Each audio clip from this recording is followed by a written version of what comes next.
Seabrook Landing Country Club was a world hermetically sealed from reality. Its air, smelling of cut grass, old money, and salt water, was breathed by people who believed their fortunes were as permanent as the granite cliffs the club was built upon. For Alina Petrova, the air was just something to get through without making a mistake. At 25, her life was a tightrope walk between grueling nursing school classes and even more grueling shifts waitressing for people who looked through her as if she were made of glass. Alina was a ghost with a history she couldn't claim.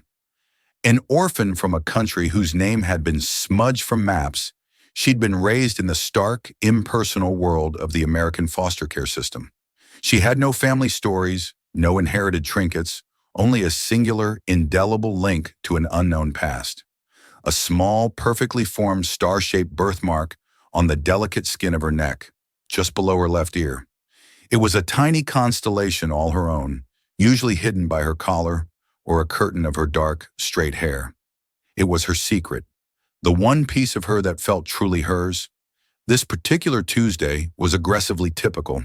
The late summer sun cast long shadows across the perfectly manicured golf course. The clinking of ice in glasses and the low murmur of self-important conversations filled the club's dining terrace. Alina moved between the tables with impracticed grace, her smile polite, her movements efficient, a heavy silver tray balanced expertly on one hand. Her focus was on table 3, the club's most coveted spot, right at the edge of the terrace overlooking the endless expanse of the Atlantic. Table 3 was occupied by the Worthingtons, the closest thing Seabrook Landing had to royalty. There was the matriarch Eleonora Worthington, a woman in her late 80s whose posture was as unyielding as her reputation. Draped in navy silk and a formidable string of pearls, she surveyed the world through eyes the color of a stormy sea. With her was her grandson, Julian, a man in his late 30s with a handsome, vaguely apologetic face and the weary air of someone who had never had to fight for anything. And beside him, his wife, Clarice. Clarice was a decade younger than her husband, flawlessly sculpted by diet, discipline, and a surgeon's skill. Her smile never quite reached her cold, calculating eyes. She radiated a tense, predatory ambition. "More iced tea, Mrs. Worthington?" Alina asked, her voice a soft, professional murmur. Julian offered a faint smile. "Yes, thank you. For my grandmother." As Alina leaned forward, the silver pitcher in her hand, the starched collar of her uniform shifted by a fraction of an inch. For a fleeting second, the late afternoon sun caught the small, dark star on her neck. It was then that the carefully constructed tranquility of the afternoon shattered. Eleonora Worthington gasped, a sharp, strangled sound. Her hand, surprisingly steady and strong, shot out and clamped onto Alina's forearm. It wasn't a gentle touch. It was a vice. Alina froze, the pitcher hovering dangerously over the crisp white tablecloth. The old woman wasn't just holding her. She was staring, her gaze fixed on Alina's neck with an intensity that felt like a physical blow. "Mother, what on earth?" Julian began, half rising from his chair. Clarice's perfectly plucked eyebrows arched in annoyance. "For heaven's sake, Eleonora, you're making a scene. Let the girl go." But Eleonora was deaf to them. Her faded blue eyes were wide, filled with a look of frantic, impossible discovery. Her grip tightened, her knuckles turning white. She looked from the birthmark up to Alina's stunned, frightened face. "That star," she whispered, her voice a fragile, reedy thing that somehow cut through the terrace's hum. She pushed herself up, her chair scraping harshly against the flagstones. Her voice rose, gaining a shocking strength born from decades of buried grief. She wasn't speaking to Alina anymore. She was making a proclamation to the ocean, to the sky, to the ghost she had just seen. "That mark! It's the Astor Star! It runs in our family! My Isabel, my granddaughter had that mark!" The entire terrace fell silent. Every eye turned to their table. Alina felt a hot, mortifying blush creep up her neck, a fire consuming her from the inside out. She tried to pull her arm away, but the old woman's grip was like iron. "Ma'am, please," Alina stammered, her professional composure cracking into 1,000 pieces. I was born with it. I don't know what you're talking about." Julian was on his feet now, his face a mask of controlled apology. He placed a gentle hand on his grandmother's shoulder. "Mother, calm down. You're upsetting her. Let's go." "I am not confused, Julian," Eleonora snapped, her voice cracking with a raw, powerful emotion that stunned everyone into silence. "I would know it anywhere. It's hers. It has to be her." Tears, hot and sudden, welled in her eyes, tracing paths through the fine powder on her cheeks. She was looking at Alina not as a waitress, but as a phantom, a miracle, a wound reopened. Alina finally wrenched her arm free, stumbling back a step. The silver pitcher clattered as she placed it on a nearby table. She was trembling, a sickening cocktail of fear, anger, and profound embarrassment coursing through her veins. The club manager, a perpetually flustered man named Mr. Harris, was now scurrying over, his face pinched with concern. "Is there a problem here, Mrs. Worthington?" Clarice answered, her voice dripping with venomous condescension as she rose gracefully from her chair. "No problem at all, Mr. Harris. My husband's grandmother just had a momentary episode. We were just leaving." She threw a platinum credit card onto the table and began to firmly usher Eleonora away. Eleonora resisted, her gaze still locked on Alina, a desperate, pleading look in her eyes. "No, we can't just leave. Look at her eyes, Julian. They're the same color as hers." Julian, looking utterly mortified, took a firmer hold of his mother's arm. But before he led her away, he did something unexpected. He pulled a pen and a sleek, silver business card from his jacket pocket, scribbled a number on the back, and pressed it into Alina's trembling hand. "My sincerest apologies for this scene," he said, his voice low and earnest. "My grandmother, she lost her granddaughter Isabel 20 years ago. She hasn't been herself, but for her peace of mind, would you be willing to call me? Just to talk. We would be happy to compensate you for your time and for this disturbance." Alina stared at the card. The embossed letters read, "Julian Worthington, Worthington Holdings." Below it was a handwritten cell phone number. She looked from the card to the family. Clarice was glaring at her as if she had orchestrated the entire humiliating affair. Julian looked genuinely conflicted, trapped between apology and embarrassment. And Eleonora looked utterly broken, a lifetime of unresolved grief etched onto her face as her grandson led her away. As they departed, a profound silence hung over the terrace before the whispers erupted like wildfire. Alina stood frozen, the business card feeling like a hot coal in her palm. The star on her neck, once a quiet, personal symbol, now felt like a brand, a question mark that had just been shouted to the entire world. Her unremarkable life had just been violently interrupted, and she had a terrifying feeling that nothing would ever be the same again.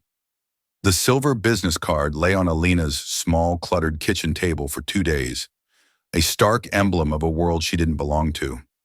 It was a tangible piece of the impossible, a gateway to either profound delusion or a life-altering truth.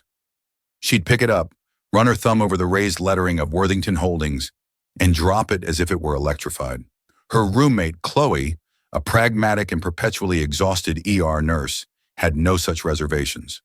"You are out of your mind if you don't call," Chloe said, gesturing emphatically with a piece of toast. "This is literally the plot of a movie. Secret heiress, tragic past, weird birthmark. Best case scenario, you're secretly loaded. Worst case scenario, the old lady is nuts, and her handsome grandson pays you a fat check for your emotional distress." "They weren't just eccentric, Chloe," Alina countered, wrapping her hands around a chipped mug of tea. "The way that woman looked at me, it was like she was seeing a ghost. It was terrifying. And the wife, Clarice, she looked at me like I was a cockroach in her champagne flute. So what? The wife's a snob. Big surprise, the grandson seemed apologetic. And the grandmother is obviously a grieving woman. Just call, Alina. What have you got to lose? Another double shift smelling like lobster bisque and regret?" Chloe had a point. What did she have to lose? Alina's life was a hamster wheel of clinical rotations and serving overpriced salads. She had no family to consult, no legacy to protect. And there was a tiny, deeply buried part of her, the part that had spent countless nights in foster homes staring at the ceiling and wondering, who am I? That was undeniably, powerfully curious. The name Eleonora had cried out, Isabel, echoed in the silent corners of her mind. With a deep, steadying breath, she picked up her phone and dialed the number on the back of the card. Julian Worthington answered on the first ring, his voice as smooth and controlled as it had been on the terrace. He apologized again, profusely, for his grandmother's behavior. "She hasn't stopped talking about you," he admitted, a note of deep weariness in his voice. "I know this is an incredible imposition, but it would mean the world to her, to us, if you would consider meeting with her properly. We could come to you, or perhaps you would be our guest at our home, Greyhaven, this Saturday for lunch. We would, of course, send a car." The offer hung in the air, dripping with a casual wealth that was completely alien to Alina. A car. Lunch at their home. It felt like stepping through the looking glass. Against her better judgment, the tiny flame of curiosity roared to life. "Okay," she heard herself say, her voice sounding strangely distant. "Saturday would be fine." On Saturday morning, a gleaming black sedan, so silent it seemed to absorb the sounds of her gritty city neighborhood, materialized in front of her rundown apartment building. The driver, a stoic man in a crisp suit, held the door for her with a gravity that made her feel both ridiculous and regal. The 40-minute drive took them away from the city's concrete labyrinth and into the rolling, wooded hills of the coast, where the houses became estates and the stone fences grew taller, guarding secrets and generational wealth.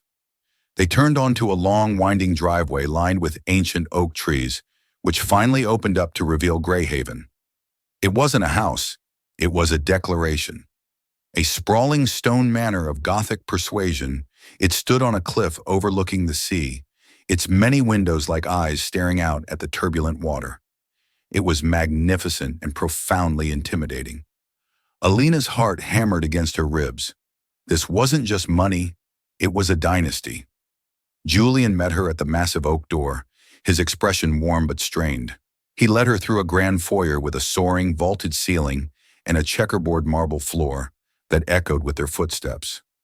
Oil paintings of stern-faced ancestors stared down from the walls, their gazes seeming to appraise and dismiss her all at once. "My grandmother is in the solarium. She's been looking forward to this all morning," he said, guiding her down a long, sun-drenched hallway. Eleonora was seated in a plush armchair, framed by a wall of glass that offered a staggering view of the churning ocean. She looked smaller today, more fragile, a porcelain doll cracked by grief. When she saw Alina, her face lit up with a fragile, hopeful smile. And then Alina saw Clarice, standing near the grand piano, a vision in cream-colored cashmere. Her arms were crossed, her expression a carefully constructed mask of polite indifference that did nothing to hide the hostility simmering beneath. "My dear child," Eleonora said, her voice trembling as she held out a withered, blue-veined hand. "Thank you for coming. Please sit." Alina sat hesitantly on the edge of a pristine white sofa, feeling like a crow in a cage of doves. An uncomfortable silence, thick with unspoken questions, filled the room, broken only by the distant cry of a gull. It was Clarice who broke it, her voice as smooth and sharp as a shard of glass. "It's quite a coincidence, isn't it?" she began, moving to stand behind Julian's chair, her hand possessively on his shoulder. "That you, a young woman with a unique marking, should happen to be working at the one place my husband's grandmother frequents." "Clarice," Julian warned, his tone low. "What?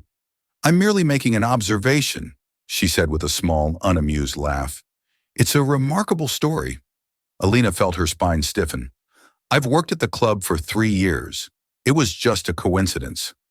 Eleonora waved a dismissive hand at Clarice, her attention solely on Alina. "Pay her no mind. Tell me about the mark, the star. Have you had it your entire life?"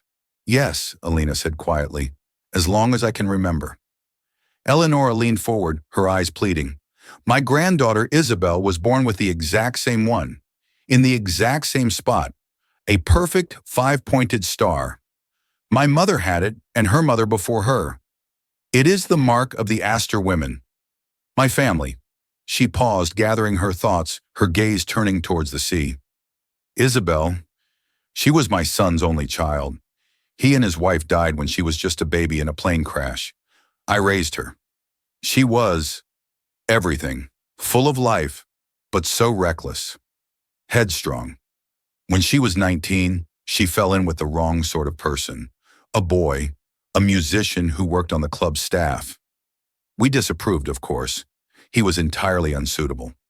Clarice picked up the narrative, her tone clinical. They had a terrible argument. Isabel was forbidden from seeing him. A week later, she took the family's sailboat, the Stardust, out by herself during a storm warning. They found the wreckage washed ashore a few days later. They never found her. That was 20 years ago. 20 years, 4 months, and 9 days, Eleonora corrected softly. And in all that time, I have prayed for a sign, for some news. And then, I saw you. The raw hope in the old woman's voice was a physical weight. Alina felt a chill crawl up her spine. It had to be a coincidence. A cruel, unbelievable coincidence. I was a foundling, Alina heard herself say, the word tasting like ash in her mouth. Left at a hospital in Boston. No note, no name. The nurses called me Alina. Petrova was just a common name they assigned me from a list. Eleonora gasped, her hand flying to her mouth. The hope in her eyes intensified, becoming a blazing, desperate fire. Don't you see, Julian? It all fits. She would have been scared, alone. She would have wanted her baby to be safe. Clarice finally let her mask of politeness drop completely. Her voice dripped with pure sarcasm. Oh, it's a perfect story. A little too perfect, don't you think? An orphan waitress with a convenient birthmark just happens to appear 20 years later? It's a miracle, or a very, very clever scam. That's enough, Clarice, Julian snapped, his face flushing with anger. Is it? Clarice took a step toward Alina, her eyes narrowing into slits. How long have you been planning this? Did you research us? Find out about poor, lost Isabel, and get a tattoo to match the family lore? The accusation was so vile, so far beyond the pale, that it shocked Alina's breath away. A tattoo, she stammered, outrage giving her a sliver of courage. Are you serious? I have had this my entire life. She tilted her head, thrusting her neck forward. Look at it. Does that look like a tattoo to you? It would be easy enough to find out for sure. Clarice shot back, her gaze cold and challenging. Julian stepped between them, his face a mask of frustration. Clarice, apologize to Miss Petrova at once. She is our guest. I'm just being realistic, darling, Clarice purred, turning to her husband. You're being led by sentimentality. Think about what this means. If this fairy tale is true, she would be the sole heir to the Astor Worthington fortune. Everything. The word everything hung in the opulent room, making it all feel cold and transactional. Alina suddenly felt nauseous. This wasn't about a grieving grandmother finding a lost connection. This was about money, about a legacy she had no part in. I don't want your money, Alina said, her voice shaking with a mixture of anger and hurt. I didn't ask for any of this. I think I should go. She stood up, the dreamlike curiosity of the day curdling into a nightmare of suspicion and greed. No, please, don't go, Eleanor cried, tears streaming down her face again. She didn't mean it. She's just protective. Please, my dear, we just need to know for sure. Julian put a calming hand on Alina's arm. My wife is out of line, but she has raised a valid, if tactless, point.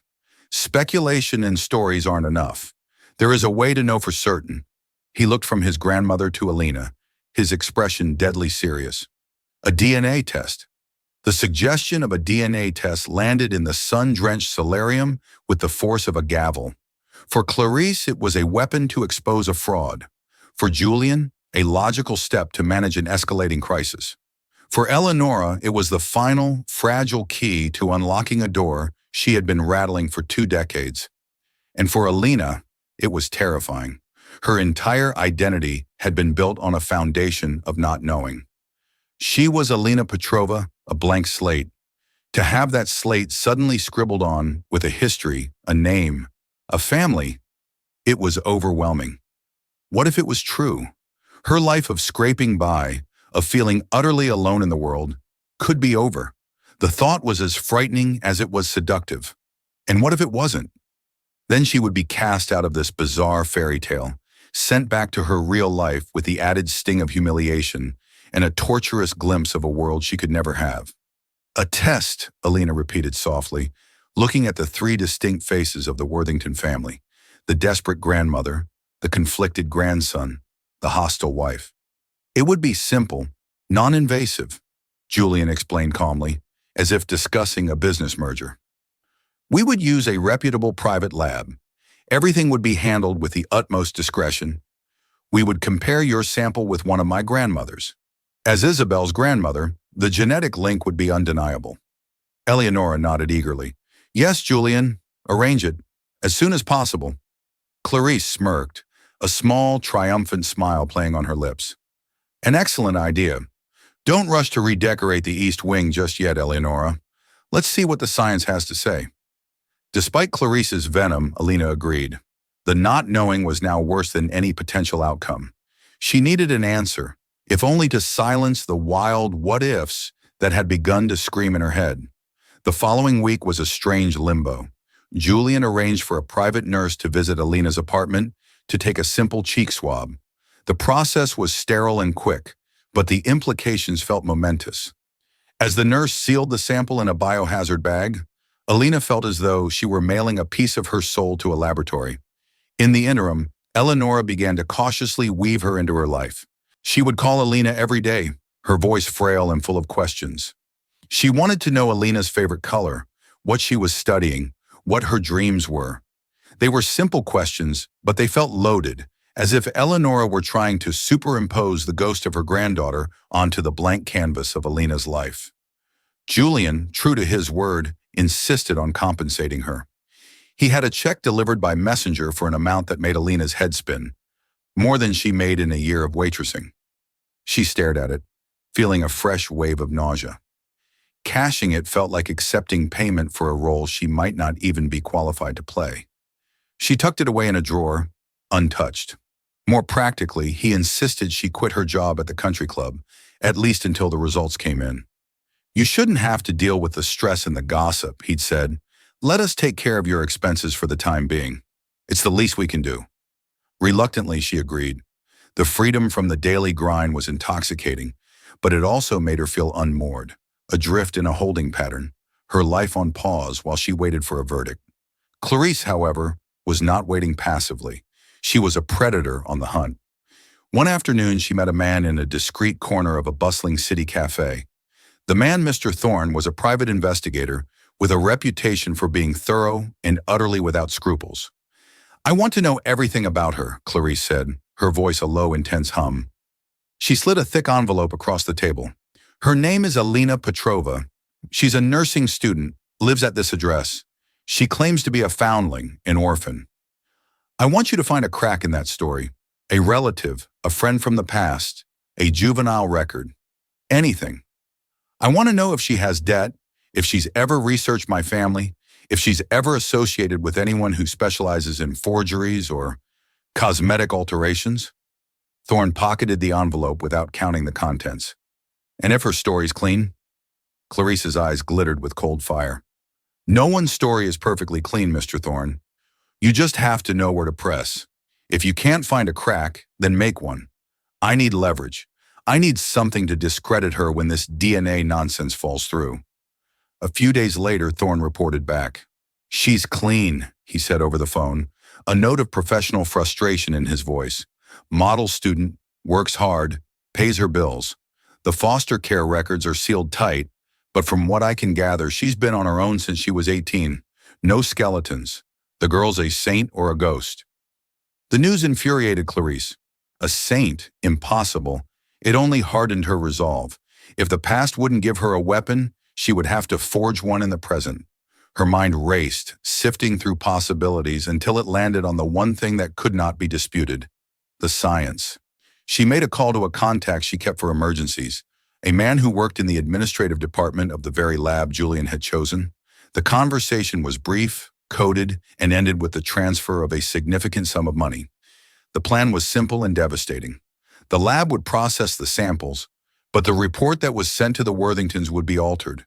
It would be an official document on their letterhead, looking completely authentic, and it would state, in cold, clinical, and unequivocal terms, that there was a 0% probability of a genetic match.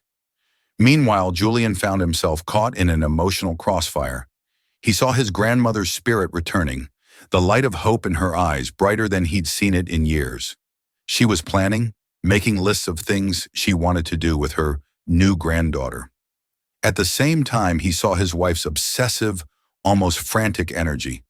The late-night phone call she ended abruptly when he entered the room, the way she watched him with a hawk-like intensity. He loved his wife, but her venom towards Alina disturbed him. It felt personal, disproportionate. A few days before the results were due, Julian invited Alina back to Greyhaven. "My grandmother wants us to be together when we receive the news," he explained over the phone. The atmosphere in the house was thick with a tense, vibrating anticipation. Eleonora was practically buzzing with it, flitting about the room, adjusting flowers that were already perfectly arranged. Clarice was a study in coiled stillness, a panther waiting to spring. She was polite to Alina, almost sickeningly so, which was far more unnerving than her open hostility. To pass the time, Eleonora brought out a dusty, leather-bound photo album. "This is Isabel," she said, her voice thick with emotion as she opened it to a picture of a laughing, defiant-looking teenager with a mane of blonde hair and eyes the same stormy blue as her grandmother's. Alina leaned in, her own heart thudding. She searched the girl's face for any hint of herself, any familiar curve of a cheek or shape of a smile. She saw nothing. The girl in the photo was a beautiful, confident stranger from another world. Eleonora, however, saw everything. "Look, Julian, the eyes. They're the same shade of blue, I told you." "They are similar, Mother," Julian said, his expression unreadable. Alina felt a knot of anxiety tighten in her stomach. What if Eleonora's hope was so powerful it was making her see things that weren't there? The weight of the old woman's expectations felt crushing. To be the source of such immense joy or such devastating disappointment, it was too much for any one person to bear. As she watched the desperate hope on Eleonora's face and the smug certainty on Clarice's, Alina had the sinking feeling that no matter what the results said, her life was about to be torn apart. The next morning, they gathered in Julian's study. It was an imposing room, lined with dark mahogany shelves filled with leather-bound books that looked as if they hadn't been touched in a century. A massive, ornate desk sat in the center, and on it, a laptop was open, waiting. The air was so thick with tension it felt hard to breathe. Eleonora was seated in a wingback chair, her hands clasped so tightly in her lap that her knuckles were white. Clarice stood behind her, a hand on the back of the chair in a gesture that looked supportive but felt possessive. Julian stood behind the desk, his shoulders squared as if bracing for an impact. Alina had been given a chair opposite them, and she felt like a defendant at her own trial. "The lab emailed the report a few minutes ago," Julian announced to the silent room. His voice was steady, but Alina saw a slight tremor in his hand as he moved the mouse. "It's password protected. I have the code. Are we all ready?" Eleonora gave a small, jerky nod, her eyes fixed on the screen. Alina's own heart was a frantic drum against her ribs. She felt strangely detached, as if watching a scene from a movie where she had been miscast. Julian typed in the password and clicked. A PDF document bloomed onto the screen, filled with clinical text and complex charts. A layman wouldn't be able to decipher the genetic sequences, but the conclusion, highlighted at the bottom of the first page, was written in stark, unambiguous English. Julian's face went pale.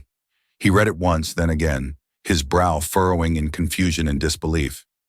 He seemed to shrink before their eyes. "What is it, Julian?" Eleonora's voice was a thin, reedy whisper.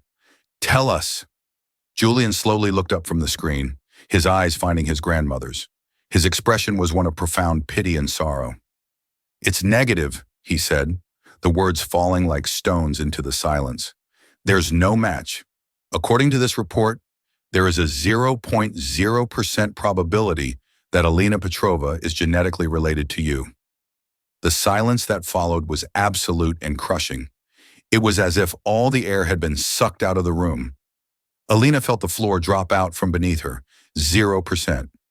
Not a small chance. Not a distant relation. Nothing. A stranger.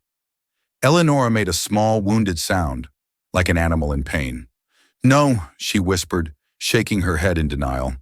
No, that's not possible. The lab made a mistake. They have to have made a mistake. The birthmark, the star. The science is clear, Mother, Julian said gently, his voice strained. He walked over and knelt by her chair. I'm so sorry. It was then that Clarice made her move. She let out a short, sharp breath that was almost a laugh. She pushed herself away from Eleanor's chair, a look of smug, bitter vindication on her face. Well, what a surprise, she said, her voice ringing with triumph. I told you from the very beginning this was a scam.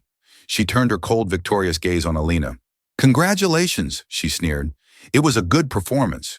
You almost had us. You had my grandmother completely convinced you were her long-lost miracle. What was the plan? Wait for the old woman to get attached and then bleed her dry? Clarice, stop it, Julian warned, his voice cracking. But Clarice was on a roll, her cruelty unleashed now that she had been proven, right? I bet that birthmark isn't even real. I bet it washes off with a bit of soap and water. You are a pathetic, cruel fraud, preying on a grieving family for money. It's disgusting. Each word was a physical blow. Alina felt dizzy, the room tilting around her. The hope she hadn't even let herself fully acknowledge was now a gaping, painful wound. And on top of that, this vicious, baseless attack. She looked from Clarice's hateful face to Julian's pitying one, but it was the sight of Eleonora that shattered her completely. The old woman wasn't looking at her anymore. All the light, all the frantic hope that had animated her for the past week had been extinguished.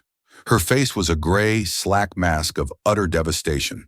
She looked at Alina, and for the first time she saw only a stranger, a waitress, a disappointment. The rejection in that single glance was more painful than any of Clarice's insults. I didn't lie, Alina whispered, her voice trembling so badly she could barely form the words. I never asked for any of this. I told you it was probably a coincidence. A very profitable coincidence for you, Clarice shot back. A week off work, a nice fat check I hope you haven't cashed yet. It's fraud, you know. We could have you arrested. That is enough, Julian roared, finally getting to his feet. He looked at Alina, his face etched with regret.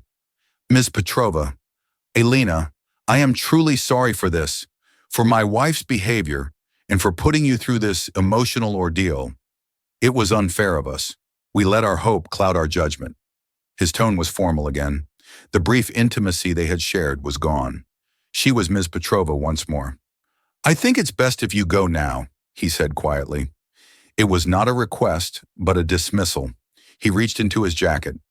Let me at least compensate you for... No, Alina said, finding a sliver of strength in her humiliation. I don't want your money. I never did. She turned and walked out of the study, not daring to look back at Eleonora's crumpled form. She walked with her head held high through the echoing marble foyer, past the portraits of the Astor Worthington ancestors who were not, and never would be, her family. She didn't stop until she was outside in the crisp ocean air, the massive oak door clicking shut behind her with a dreadful finality. She walked the entire length of the long, oak-lined driveway, her legs moving robotically. The black car that had ferried her to this gilded cage was nowhere in sight. She had been discarded. The fairy tale was over, and she was back in the real world. Only now, she was more alone, more lost than she had ever been before. The star on her neck felt like a cruel joke, a meaningless mark on the skin of a nobody.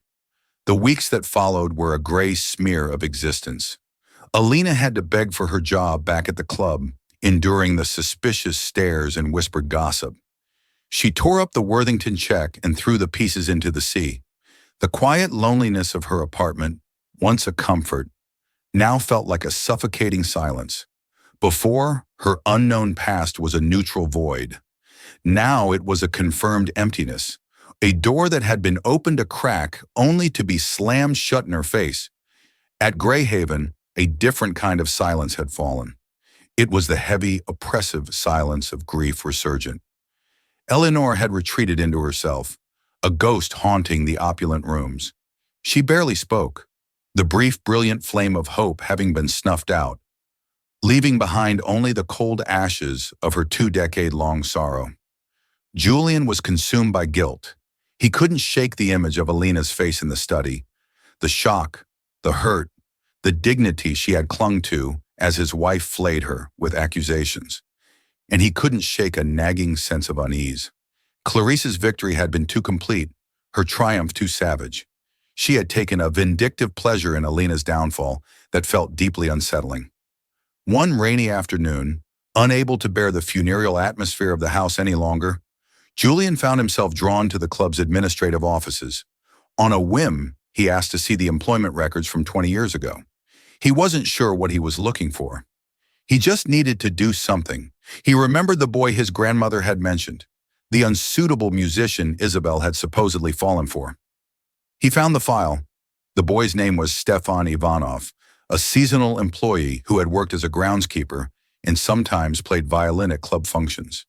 He was an immigrant, a political refugee from the same war-torn region Alina had come from, and his employment had been terminated abruptly. The records showed, just days after Isabel's disappearance, the pieces didn't quite fit. If Stefan was the cause of the argument, why did he stay on for another week? Driven by a new curiosity, Julian looked for a list of staff who had worked at the club for decades. He found one name that stood out. Mr. Abernathy, the former head butler, who had retired 5 years ago and now lived in a small, quiet town an hour down the coast. Julian drove there the next day. He found Mr. Abernathy tending roses in the garden of a modest but tidy cottage. The old man was frail, but his eyes were sharp and clear. At first, he was reluctant to speak of the past. "That was a terrible time, Mr. Worthington. A tragedy," he said, his voice raspy with age. "I know," Julian said gently, "but something about it has never felt right. My grandmother said Isabel argued with my family about a boy, Stefan Ivanov, that she took the boat out in a rage." Mr. Abernathy stopped pruning a rose bush and looked at Julian, a sad, knowing look in his eyes. "Rage had nothing to do with it, son. What Isabel felt for that boy wasn't rage, it was love. A desperate, all-consuming love." He sighed, then gestured toward his cottage. "Come inside. There's something I should have shown your family years ago, but I made a promise." Inside, from a locked wooden chest, Abernathy retrieved a small tin box. He handed it to Julian. "Isabel and Stefan gave this to me the night they left. They asked me to keep it safe. They made me promise not to give it to your grandmother unless I was certain she could hear the truth with an open heart." Julian's hands trembled as he opened the box. Inside were letters, dozens of them, written in Isabel's familiar, looping script. But they weren't letters of teenage rebellion. They were letters of fear. Fear of her grandmother's disapproval, fear of the family's expectations, and fear of a future she didn't want. And at the bottom of the box was a photograph. It showed a radiant, smiling Isabel, her hand resting on a small but discernible baby bump. Beside her stood a handsome, dark-haired young man with soulful eyes. It was Stefan Ivanov. Around his neck, on a leather cord, hung a silver pendant, a perfect, 5-pointed star. "My God," Julian whispered. She was pregnant. "Yes," Abernathy said softly. "They didn't run away in a fit of pique. They ran away to be together, to raise their child away from all this." He pointed a wrinkled finger at the photograph. "That star, that was Stefan's. A family heirloom, he told me, passed down through his family for generations. He was so proud of it. Isabel used to say it was their destiny. She, a girl with the aster star on her skin, falling for a boy with the same star around his neck. The world tilted on its axis. The birthmark. It wasn't an aster mark at all. It was an Ivanov mark. The DNA test. They had tested Alina's DNA against his grandmother's. It came back negative. Of course it did. Isabel was the mother, but Stefan was the father. The genetic marker, the birthmark, came from him. And then a darker, colder realization washed over him. Clarice, her certainty, her triumph, her preemptive strike against Alina.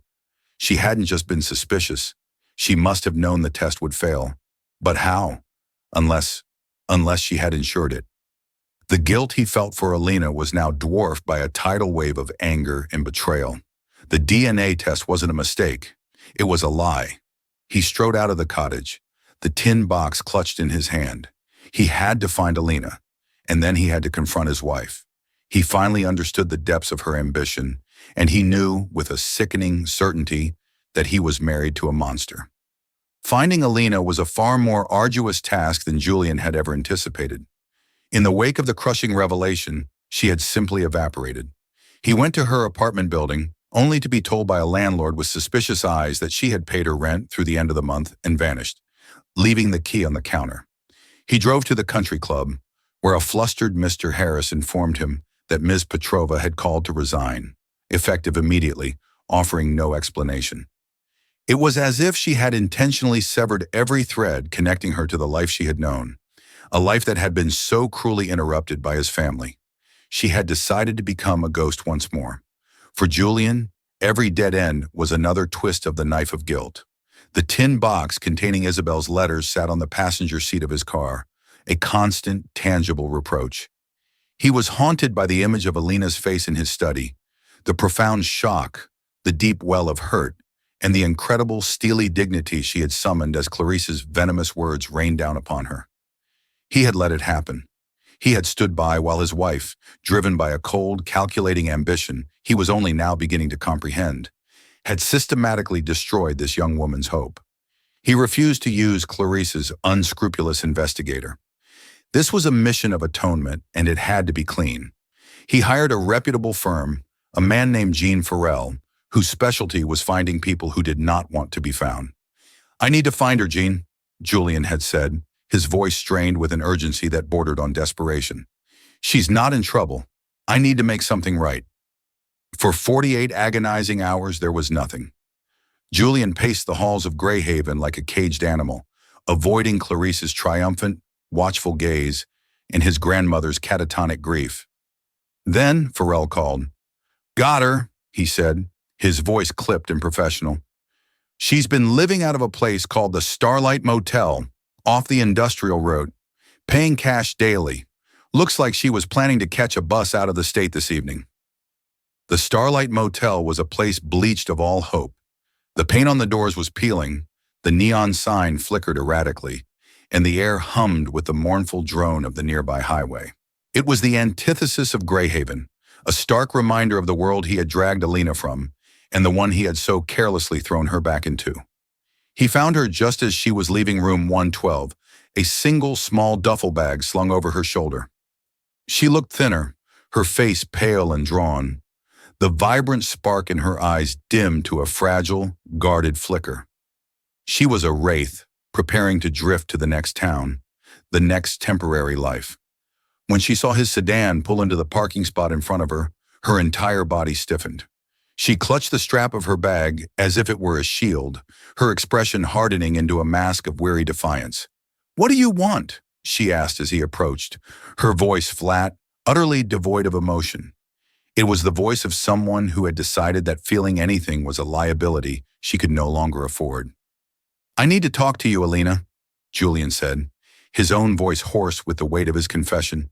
The chasm between them felt immense, a canyon carved by lies and cruelty. "I know you have no reason to listen to me. I know I have no right to ask you for a single second of your time, but please, just 5 minutes. I've discovered something. I was wrong. My God, we were all so wrong. About everything." He saw the flicker of mistrust in her eyes, the instinct to turn and walk away, to disappear before he could inflict any more damage. But there must have been something in his desperate sincerity that held her in place. He didn't wait for permission. He opened the tin box, and right there in the crumbling motel parking lot, with the smell of diesel in the air, he told her the real story. He showed her the faded letters, his voice cracking as he read Isabel's words of love and fear. He showed her the photograph, the image of her beautiful, pregnant mother, and the handsome, soulful father she never knew. He pointed to the silver star pendant hanging from a leather cord around Stefan's neck. "This is where it comes from, Alina. Not from my family, from his, from your father's." As Alina listened, her carefully constructed wall of indifference began to show cracks. She took the photograph from his trembling hand. Her fingers, gentle and hesitant, traced the smiling face of the young woman, who looked like a stranger, but felt like a song she had forgotten she knew. She traced the features of the young man beside her, searching for a piece of herself in his dark, kind eyes. Her hand instinctively drifted to her own neck, to the star-shaped mark that had been both her only inheritance and the source of her deepest pain. The birthmark. It came from him, she whispered, the realization dawning not like a sunrise but like a slow, painful tremor deep within the earth. It wasn't just a fact. It was a fundamental reordering of her entire existence. Yes, Julian said, his face grim with the implications. Which is why the DNA test with my grandmother failed. The primary genetic marker they would have looked for, the one my grandmother was so fixated on, wasn't there. But that's not the whole story. He took a deep, difficult breath. There still should have been a maternal link. It might have been flagged as a secondary finding, but it wouldn't have been zero. Zero is a definitive exclusion. It's a lie. I believe the test was more than just a mistake.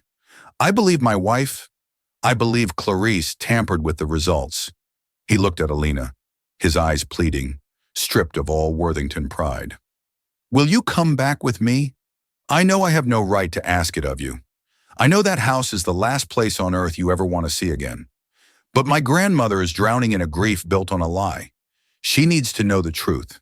And you deserve your family, your real story, not the one we tried to force on you, and not the one we stole from you. A war raged within her. One part of her, the pragmatic survivor, screamed to run, to get on that bus and never look back, to protect the fragile peace she had built in the ruins of her life. But another quieter voice, a voice that had whispered to her in the dark of 1,000 lonely nights, urged her to stay, to face the fire one last time for the chance, however slim, of finding out who she truly was. This wasn't about the Worthington fortune anymore. This was about Isabel and Stefan, and the terrified, hopeful baby they had tried to save. This was about her. She looked from the photograph in her hands to Julian's anguished face. Slowly, almost imperceptibly, she nodded. I'll come. When they arrived at the estate, the heavy silence within its stone walls was more oppressive than ever. They found Eleonora and Clarice in the solarium, a tableau of grief and control. Eleonora sat staring blankly at the sea, while Clarice read a magazine, the picture of detached elegance. When Clarice saw Alina walk in behind Julian, her composure shattered. She shot to her feet, her face a mask of incandescent rage. What is she doing here? She demanded, her voice sharp enough to cut glass. Julian, have you completely lost your mind? I will not have this fraud in our house. Get her out. She's not a fraud, Clarice, Julian said, his voice quiet but carrying an authority his wife had never heard before. He walked past her as if she were a piece of furniture and knelt before his grandmother, gently placing the tin box in her lap. Grandmother, there are things you need to see, things you need to hear. For the next hour, Julian's voice was the only sound in the room, weaving a story of secret love, desperate courage, and unimaginable loss.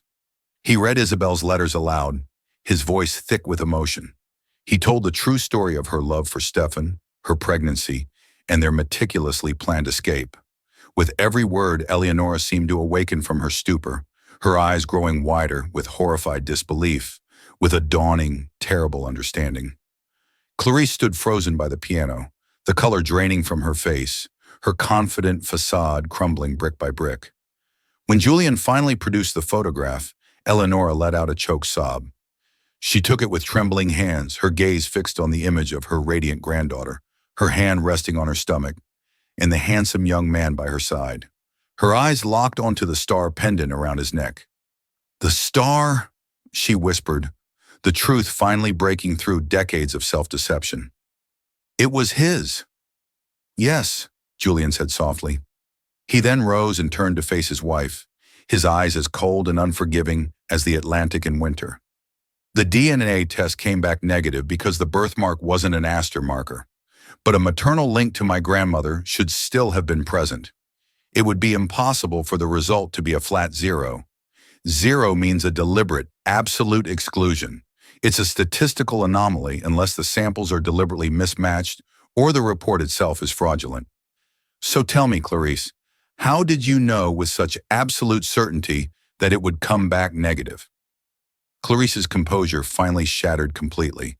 All the poise, all the breeding, all the icy control vanished in an instant, replaced by a raw, snarling panic. "I did it for us!" she shrieked, her perfectly constructed mask crumbling to reveal the desperate ambition beneath. "For this family, I did it to protect our name, our legacy, from a common grifter who was trying to steal everything we have." "It wasn't your legacy to protect," Julian roared, his voice echoing in the cavernous room.